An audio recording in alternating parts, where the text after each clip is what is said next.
Welcome back to another episode of Big Sticks, guys. Today, let me know if you got one of these for Christmas.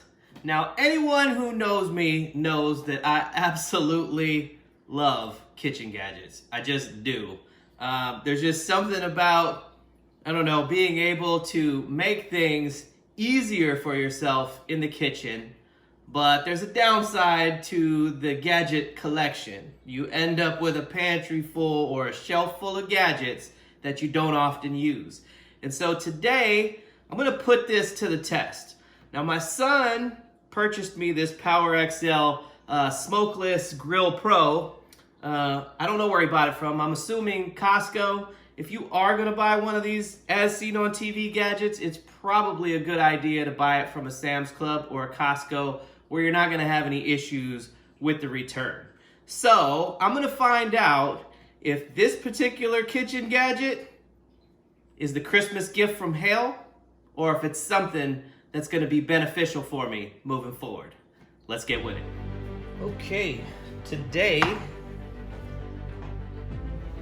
my meats of choice are going to be some Compart Duroc ribeye chops and some Wagyu ribeye steaks from Walmart. Believe it or not, they're not a bad price. They're about $15 a pound, so not too bad.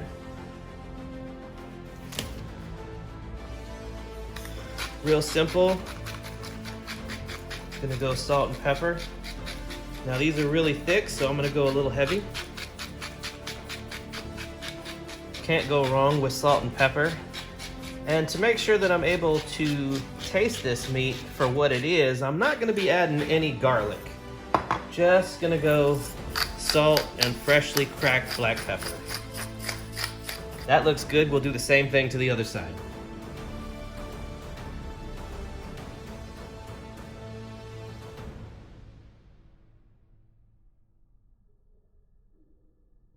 I've already taken this, unboxed it out of the package, rinsed off and washed the cooking parts. And I just threw back in here what this comes with. It says you get a free griddle, but of course, it can't be just free because you got to pay for the shipping and handling. It comes with a, what is this, a recipe book? I don't know. I kind of just take these with a grain of salt. It's a good starting point, but if you have any experience in the kitchen, you have your own recipes you like to go with. And of course, the owner's manual. One of the beauties of this thing, I think, is that it completely comes apart, which should make cleanup a breeze. But, you know, as with any and all things, I'll wait until I'm done using this to be the judge of that. So in here, it has this tray that you're supposed to fill up with water. Now, I'm going to tell you that I've watched quite a few people's videos using this, and a handful of them actually used water in this. I understand that it helps with the smoke filtration so that you don't get a big smoke-filled room. So I'm gonna add my 2 cups of water into this tray and pray for the best. We'll see if this thing is truly smokeless, because it says that it's smokeless. I don't know if that means it just smokes less, or if we're gonna get no smoke at all. So just reassembling this after adding the water. Putting this back in here, making sure that it is in there nice and flat, and it appears that it is. I'm gonna close this lid here. I think this thing here is probably a game changer for most folks. Before, I understand it didn't come with a lid, then it did, which was one that was completely detachable. This one is detachable as well, but I like the fact that it can rest up here in an open position without me having to set it down on a counter. Let's get this thing plugged in and heated up.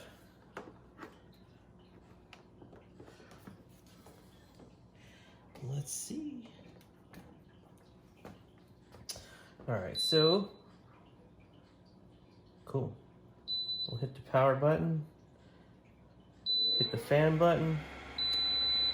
And because I'm gonna be searing off meat, I'm gonna preheat this up to 450 degrees. Why waste your time with anything else? So it's flashing. I'm assuming that that means that it's heating up, and once it's no longer flashing, that will mean that it's ready to cook. Okay, first thing that I'm noticing is it smells like heating up plastic, which is off-putting. But I find that with most appliances, that is the case early on, and then it gradually dissipates. Okay, so here are some little things that I notice about this, is that you'll notice that there is a gap underneath the seal, and that is on both sides. Now, if it is your intent with a gasket on there, I'm assuming that it was to keep smoke from getting out. But again, as you can see, there is some holes there for smoke to escape. Let's hope that the fan sucks that all up. Okay, now here is something else that I've noticed. That as it gradually goes up in temperature, the LED lights will stay solid and the rest will flash, indicating where the temperature actually is. And so it looks like right now it's about up to 400 and something. Okay, let's start with the pork chops because I'm a little scared to put those expensive steaks on there. Not that the pork chops are any cheaper, but I'll just feel better if these come out right. Definitely some sizzlation going on. Dies down pretty quick. So I'm gonna close this lid just so I could see the smoke get sucked into the fan, see if that happens. And two, I wanna say that that's gonna help with keeping the grill grate at the appropriate temperature. Okay, so they've been on there for about 2 minutes now, and I'm just letting it roll. I think the number one problem that I see with some folks on here is that they just won't leave the food alone in order to achieve a sear.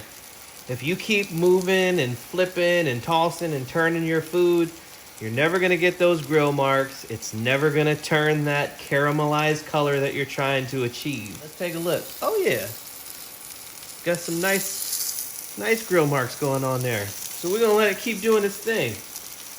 So far, I have to say, there's been zero smoke whatsoever. Another thing that they say is continuously even heat across the grate. Now, based on what I've seen in other reviews, that has not been the case. Generally speaking, it's been like cold here, hot, and cold. So, I just want to check this other side here. Looks like we got some good caramelization going on. Nice little good grill marks. So we're just gonna keep letting it roll. So far we're about 4 minutes in on one side. Now these are about 1.5 inch thick pork chops. So it's gonna take a little bit of time to do. It's been about 8 minutes on this one side. We're gonna give it a flip now. They don't look half bad, not gonna lie. Okay, a little less defined grill marks, but nonetheless, they're still there. We'll let that roll for about 8 to 10 minutes. It has been 10 minutes on the opposite side now. Let's see where we're at. Well, that looks good. I'm gonna see if I can't stand these up and cook them on the edge. See if we can't just cook that fat edge off a little bit. Let's see if I can't cook that edge a little bit.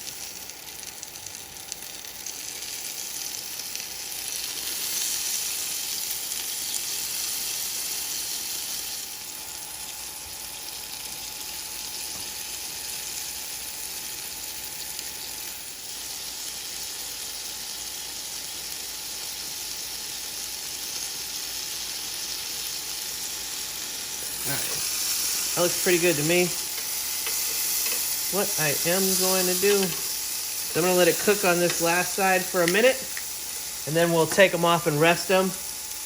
Okay, so they've been on here for probably about 23 minutes in total. Let's see what our internal temperature is. So, thinking by now this is going to take us up to a final resting temperature of about 160. So, that looks good to me. We'll take them off. So, still looks good. Doesn't look charred or burnt. Yeah, I think that looks phenomenal. I'll just set them on my cutting board over there to rest. Same deal over here. So up to 450 still. Definitely won't be going as long on this. Close the lid. Let her rip. All right, so these have been on now for about 3.5, 4 minutes or so on this one side. Just want to give it a look, see what's going on. That looks good. I'm just gonna flip it. My intent is to not overcook these steaks. I would rather eat an undercooked steak than an overcooked one. So still at 450. That was 4 minutes on that one side. We'll go 4 minutes on the other and see what we end up with. Okay, it's been 4 minutes on the other side. All right, that looks good to me. I'm gonna let these rest. Now that is certainly not the caramelized color that you would come to expect, like if you were searing it in a cast iron griddle or anything like that, but for an indoor grill, I think with tempered expectations, this looks absolutely beautiful. These have now been rested, pork chops, for a little while now, probably about 15 minutes or so. And the steaks now have been resting for about 5 minutes. We'll get to those in just a moment. So, as you can see here, there's no blood. This is cooked to about 160 degrees, which should leave you with relatively no pink. What you do see though is the dark meat portions of it that still look a little pink. All right, so let's cut across here and see what we got. Good thing I got a couple, 4 to be exact, 4 16-hour shifts coming up. Otherwise, I have no reason for making this much food. So let's see here about this ribeye steak. We'll cut that part out. We'll just go, let's go straight across here and see. All right, so still in the medium-ish. It's a little overdone for me. I would have loved to have taken this to medium rare. However, I don't feel like the griddle or the grill itself is really getting up to 450 degrees because it's taking more time than I would like in order to put the char marks on there, which is, you know, this is supposed to be replacing outdoor grilling, and let's just be honest, it's never gonna do that. All right, so looks good. All right, let me turn you around. Let's give this a test.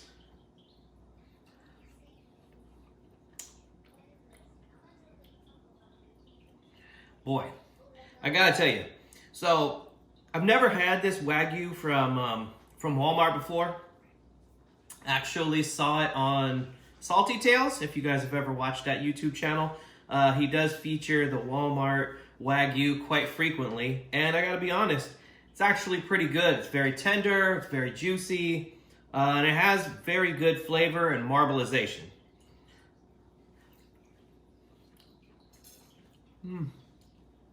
Yes.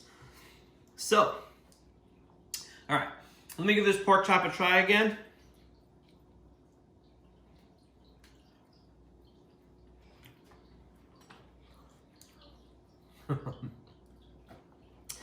All right, yeah. The pork chop is good.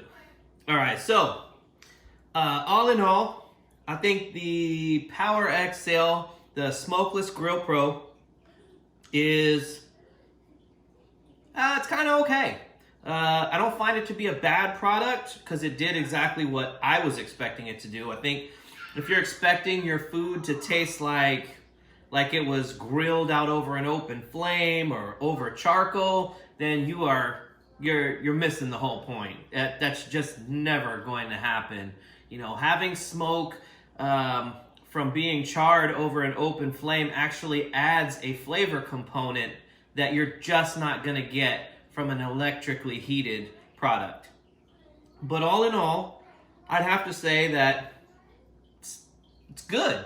You know, so far it ain't great. I guess with more time and using this, we'll see. But did it do what it said it was gonna do? Sure, it cooked this stuff relatively well. And I didn't end up with a smoky house. And so I guess in that regard, it performed almost flawlessly.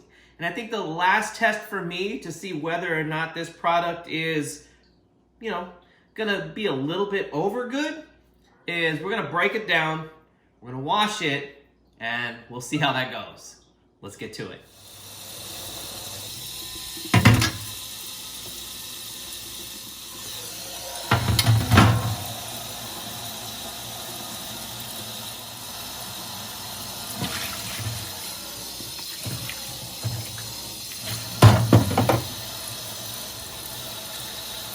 Okay, let's see how easily this stuff comes off.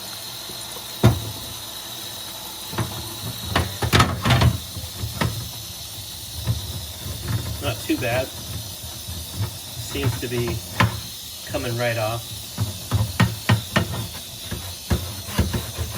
Now I don't expect this to stay looking like it's brand new for the duration of my ownership of this, but I will say this, that if the food bits or burned on fat comes off just that easy for as long as I own it, this thing isn't going to look half bad. Alright, let's take a look at this. You know what, let's do the water basin. And I gotta tell you, this has quite a bit of fat that dripped down in it. So you could definitely feel the grease of it in that water that was in there. So just give this a thorough scrubbing.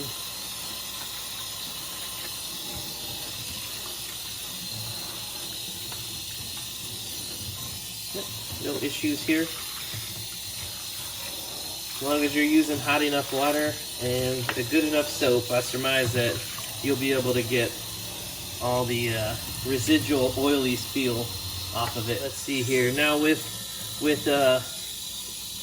non-stick stuff, you gotta use like not very, like, I don't know, harsh scrubbing pads. So it's best to just use the soft portion of your sponge to get it clean.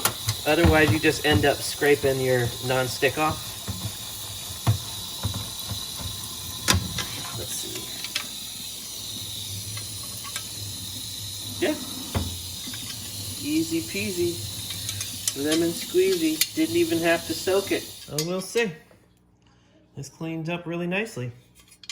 So, kudos for being able to clean it like that so well, just because of the ability to break it down. So in that regard, it just puts it, I don't know, maybe a notch above good. I don't think this is a great product by any stretch, but I think for the money, if you paid under $100 for this would be a fantastic option for those of you who don't outdoor grill.